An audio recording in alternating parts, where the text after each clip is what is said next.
Hey guys, in this video we're going to be talking about properties of exponents and radicals. We're mostly going to be focusing on radicals, but in order to do that you guys need to remember your properties of exponents. So let's review them.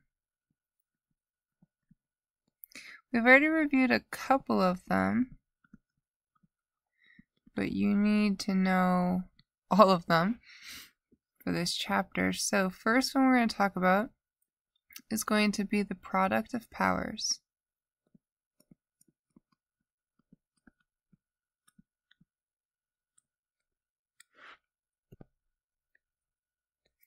The product of powers is going to be if you have a to the m power times a to the n power, oops, wrong color,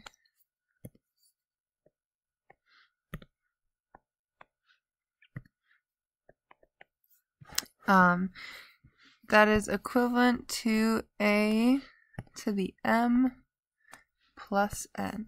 And we've already been working with this one a little bit. One thing to take note of, or at least a mental note of, is the fact that you have the same bases.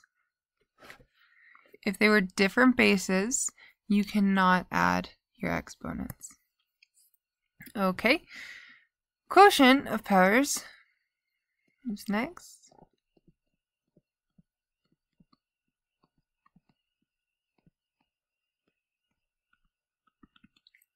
So this is if you have a to the m divided by a to the n, it is equivalent to a to the m minus n.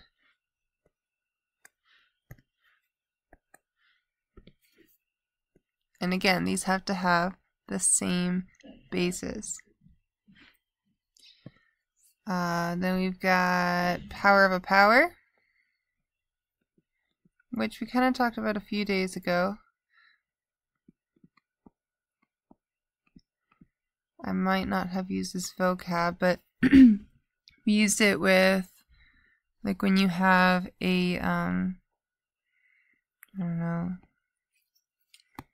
improper fraction, I guess. So if you have like 2 to the 5/3, you could rewrite that as the third root of 2 all to the 5th. So it's kind of like a power of a power.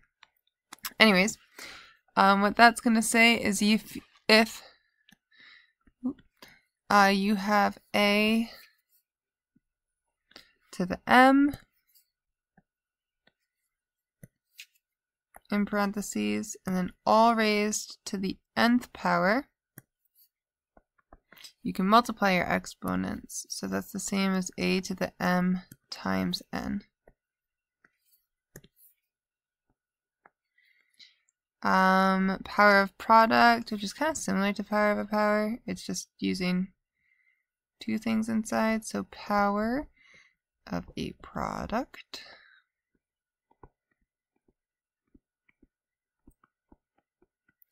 so say we have a and b,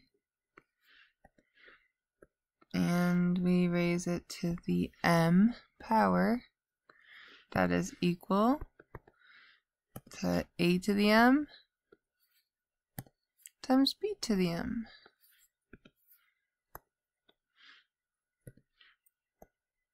Now, for the record, if you had, I don't know, let's say x squared y to the 5th all to the, let's do an easy one, 3rd, still works. This is just like a combo of power of a product and power of a power. So it's going to be x to the 2 times 3 and y to the 5 times 3. But I'm getting ahead of myself. We will practice that in a sec. And finally, negative exponents. We don't like them.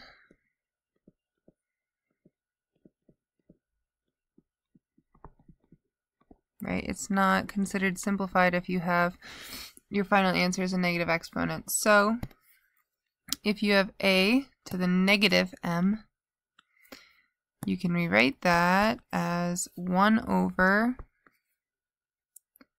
a to the positive m. This is not magic. It actually comes from the quotient of powers, which, if you don't remember that, you can either look it up or talk to me later.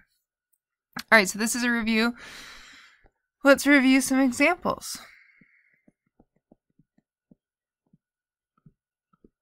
And again, these are review. These aren't really going to be in your homework too much. Like problems that are this straightforward, you're going to have problems that have fractional exponents. Okay, so if I have you simplify 10x squared over 6x to the 5th all to the 3rd. Now, you can do this in multiple ways. There's not just like, I don't know, one correct thing that you can do. So what I mean by that is, like, I don't know, some people, when they look at this, they want to do 10 cubed. I personally don't want to do that, especially if I'm not going to use a calculator, because that's going to make a really big number. So what I like to do first is parentheses, simplify what's in there first. So 10 over 6 can be reduced. So they're both divisible by 2. So that's going to turn to 5/3. And then, excuse me, I have x squared and x to the 5th. So I can use my, what's it called, quotient of powers and subtract. So 2 minus 5 will give me -3. And again, some of you might immediately be like, well, that's negative. I'm going to move it to the denominator. That's fine. I'm not going to, just because, I don't know, we're practicing and trying to remember.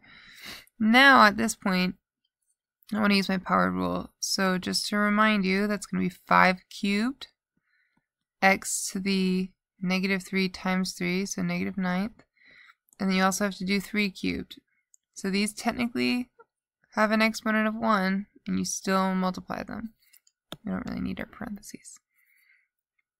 And then you can simplify. So 5 cubed is 125. 3 cubed is 27. And x to the -9th is the same as 1 over x to the 9th. And I am done, because I can't simplify anymore. So let's do a second one, just practicing more of the properties. Let's do 2x to the 5th, all cubed, times 3x squared.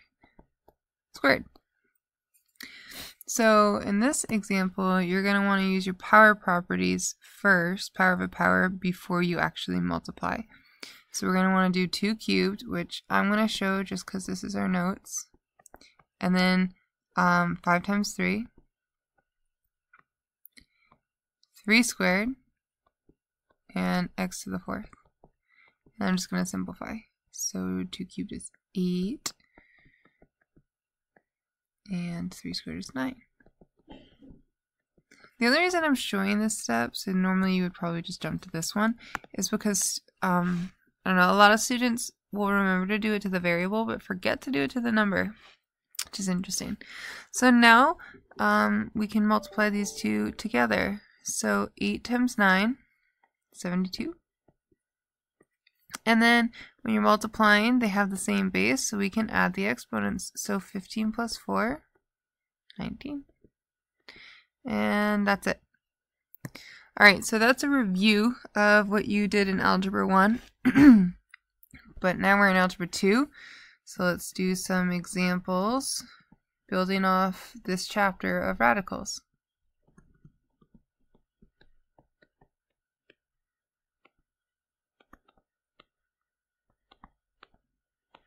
So combining with radicals, which is also fractional exponents. So we're on example 3. So what I mean is, if I give you 81 to the 5/6 power times 81 to the -1/3 power. Now, the first thing some of you might want to do is change these into radicals, but you're going to run into some issues. So the easiest thing is to actually leave them as fractional exponents and use your properties of logs. I don't know why I said logs. Properties of exponents. So these have the same base, which means I can add the exponents together. So, still going to have 81 as the base. And then we need to do 5/6 plus -1/3. So we should try to not use our calculators. And remember, okay, we need a common denominator. So 6 is a good common denominator. Plus and minus will be negative. I'm going to change my 1/3 to have a denominator of 6, which means my numerator is 2. And now I can subtract. So 5 minus 2 is 3. I guess we'll do it. So 3/6, but 3/6 is the same as 1/2. And that's a lot easier to deal with. If we have 81 to the 1/2, that is the same as the square root of 81. And we all know the square root of 81 is 9. And we are now done. So, I don't know, to kind of show you why we want to do this, just go over here. If we change this, what it would be the 6th root of 81 either to the 5th, or we could do 81 inside to the 5th, and that's just going to be a pain. Now we have a negative. In order to make it positive, it would have to go in the denominator, and then it could become positive 3rd root. But again, you're just going to run into some problems.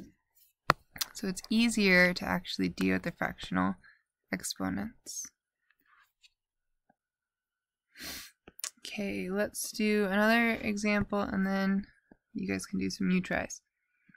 So xy cubed over x to the 1/2 all to the 2/3 power. So, can we simplify anything in the parentheses would be my first go. And remember, this is technically x to the 1st, and because we have the same base, we can use our quotient property. So what's 1 minus 1/2? It's going to be x to the 1/2. This will stay y to the 3rd. And then at least we don't have a fraction anymore. Well, we have fractional exponents, but not fractions. So then I would use the power property and multiply. Let's show that a little bit. So it'll be 1/2 times 2/3. And then y to the 3, you could even change it to 3/1 times 2/3. I guess you don't need parentheses. So my 2's will cancel, and I'm left with x to the 1/3. And then my 3's cancel, and this is just a 1, so I'm left with y squared. I can't combine these because this is an x and this is a y. So I'm just going to simplify y times the 3rd root of x. And bam, we're done. So just like you don't want a negative exponent, you also don't really like fractional exponents. So the last step should always be get rid of those.